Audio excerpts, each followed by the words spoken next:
If you know Solange, then you may know a little something about the next segment. After the success of her song, Don't Touch My Hair, Black women across the world joined in agreement. Ever wondered why? I have that story coming up next. In a new statement, Avicii's family says the late DJ could not go on any longer, suggesting Avicii may have committed suicide. Over 100 students have been reported with the flu this season on the USC campus. There seems to be a huge outbreak. The president's office has even allowed students to retake their midterms, granted that they have a doctor's note, of course. Thank you both for this conversation. Absolutely. Tyree, I'm going to wrap it up with one last Sure. word from you Sure. about your engagement. When I go on your social media, I see a lot of people kind of getting along. Yeah. A lot of words of encouragement. You don't spark as much nonsense as Siv does. No, but it's important. But you still get the job done. Absolutely. Final word. How do you do that? David, the driver of this truck is still on the scene trying to gather the pieces of what happened today. This road was actually closed and people weren't allowed to move past. As you can see, it is really badly burnt and the truck is here now trying to pick it up. But earlier on, firefighters did the best they could to stop the fire. Back to you, David. And now, after dozens of women accused a powerful Hollywood producer of being a sexual predator, millions of women took to social media to reveal they too had been sexually assaulted or harassed. Hashtag #MeToo was the one to follow when women stood in solidarity against this abuse. Reporter Karina Sadie has been looking into what's been happening after the hashtag. Good afternoon, my name is Thando Dlomo and this is Newsbreak. North Korean leader Kim Jong-un makes history today by entering the South Korean territory. No North Korean leader has done this since the Korean War. From Studio A at the USC Annenberg School, I'm Thando Dlomo and I'm joined today by Elliot Baumol. Did I say it right? Baumol, right. Elliot Baumol. And you're a soccer player. I am. Soccer player. Okay, that's a really rare sport in the United States. I'm is. South African and I'm a die-hard soccer fan. But when I came here, they were like, what is that? With television being redefined on digital platforms for 24-hour access, African American stories have found a new home and an audience. Bumi will continue sharing her story on her platform, and as she grows in numbers, we hope to keep up with your journey. Thank you. From Studio A at the USC Annenberg School, I'm Thando Dlomo.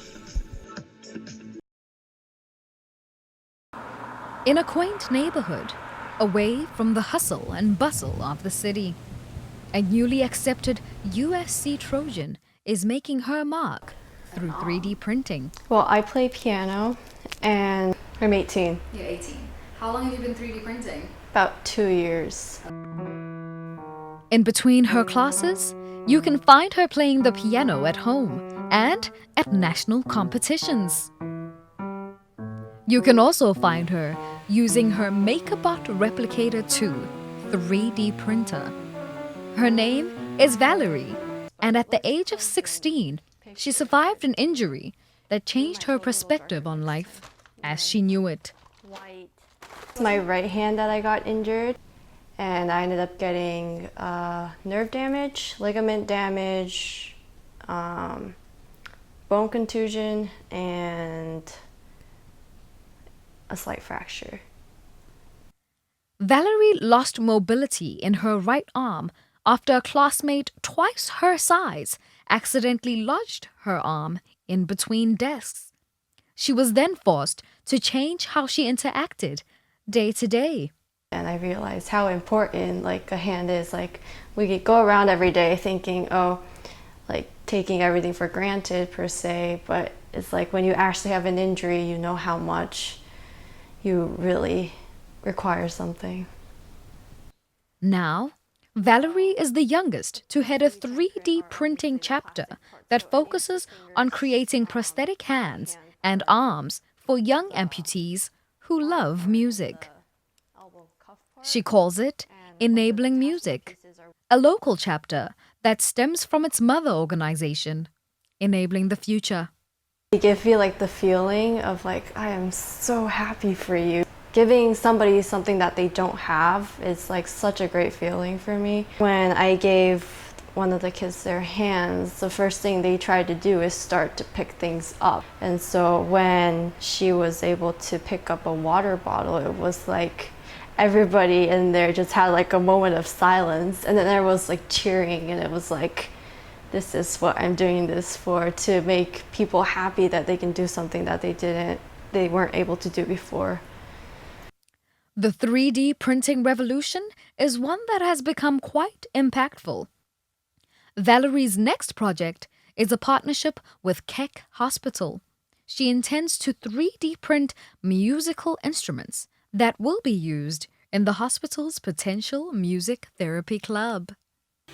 I'm Thando Dlomo with Annenberg Media. Don't touch my hair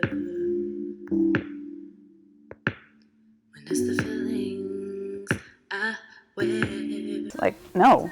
Why do you need to? I'm not an animal. Please don't pet me. Equivalent would be asking someone, can I touch your face? Chelsea Haywood is a USC student and says she has heard and answered a number of questions about her hair.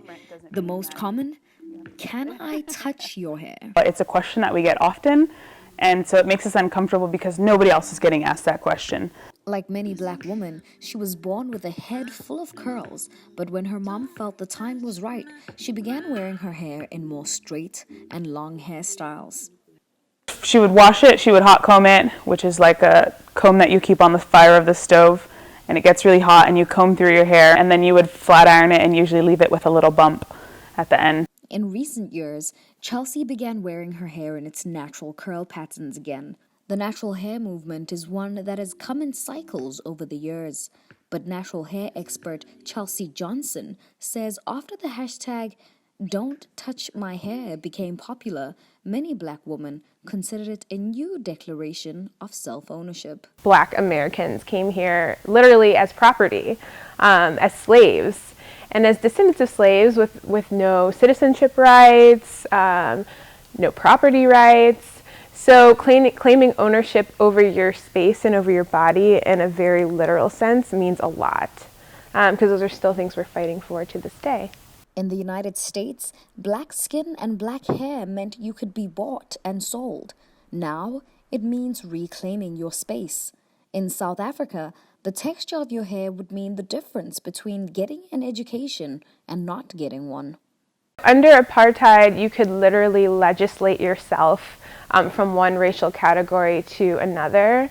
So nobody ever was recategorized or reclassified from black to white or white to black, but people did move from colored to white and from colored to black.